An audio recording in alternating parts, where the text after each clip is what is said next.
Hey guys, welcome to Crazy Days. We're in the kitchen today and we have Frida Makers with us. She's going to be helping me make squash recipes. Today, this is all because of her anyway.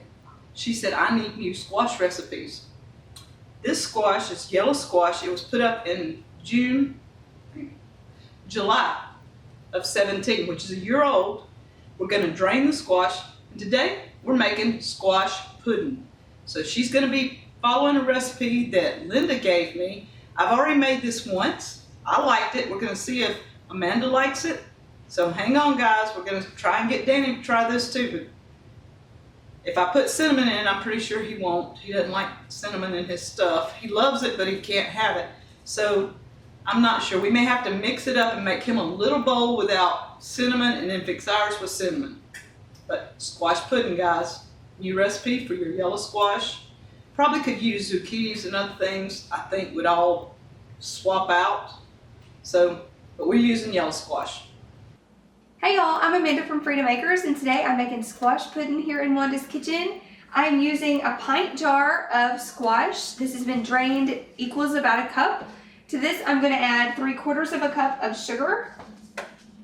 I'm going to mix this up. I'm going to add 2 eggs.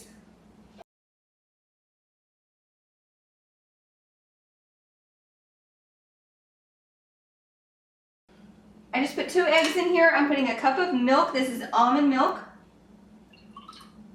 I'm putting in half a teaspoon of salt and a teaspoon of baking powder. You want to be sure and put the baking powder in if you're using the almond flour because it doesn't have a leavening agent. So you're going to need that if you're using the almond flour. Now I'm adding a tablespoon of almond flour. And that's it. And you're just going to mix this up. So for those of you who are not gluten-free and you're using a self-rising flour, you can use a tablespoon of that and you won't have to use the baking powder. You're also going to need a teaspoon of vanilla. The recipe originally calls for half a teaspoon, but we really like our vanilla, so we're going to put a whole teaspoon in here. We're going to keep the cinnamon out for last. We're going to dip out some for Danny without the cinnamon and put cinnamon in the rest of it for the rest of us. And I'm just going to mix this up. Okay, so we're just going to scoop out about 3/4 of a cup. I'll just scoop it twice into this tiny dish for Danny without the cinnamon. And then we're going to add some cinnamon. You can use nutmeg, you could use ginger, you could put anything you want in this. We're just using cinnamon today because that's our preference.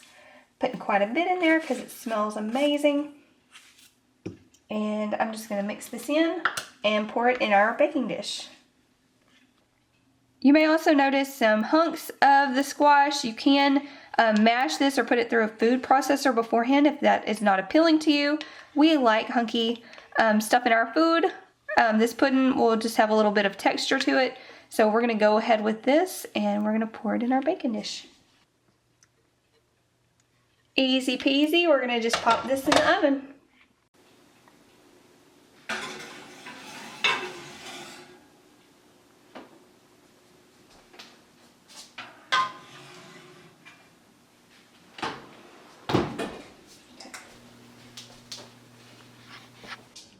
Okay guys, this is some kind of squash pudding that I'm guessing that Wanda and Amanda made.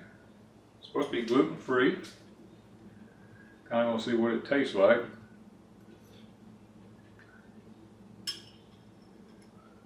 Actually, very good.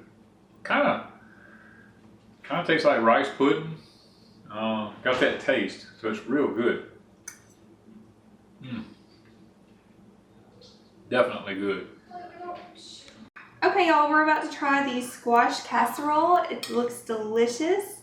You want to taste some? Tell me what you think.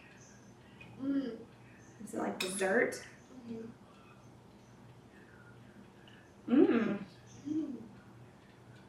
It's very sweet. I would cut the sugar down a little bit, personally.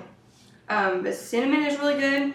I like that it has hunks of the squash in it, but if you wanted it to be more like a pudding, you would maybe want to blend that or smash it a little better. But this is fine and we really like it. Or I like it. Do you like it? Yeah, I think this is a win. You want another bite? Cool. Delicious. This one's a score. we know what we're gonna do with our canned squash now. Okay guys, so this is our squash pudding. You saw what Danny thought of his. You saw what Amanda thought of hers and Sunshine thought. So I've had it before, but Amanda added more cinnamon than I'm used to, so we're gonna see what hers tastes like.